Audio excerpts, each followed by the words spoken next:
เคยผ่านตาทีนี้ในช่วงเท้าความอดีตครับพี่โจครับเห็นไหมครับว่าทั้งในมุมของคนในและคนนอกนะครับเราจะได้เห็นความละเอียดละออที่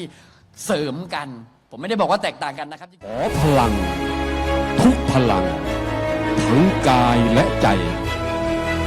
บันดาลให้สำนักตักกศิลาเขาอ้อแห่งนี้มีความเจริญก้าวหน้าสืบไปขอเสียงโทนดังๆเลยครับท่านประธานครับท่านผู้มีเกียรติครับและทุกท่านช่วยปรบมือดังๆร่วมกับการตีโพนของท่านประธานครับเชิญครับ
วัฒนาบางปากไกลกรุงรังขาดแค้นชื่อนิย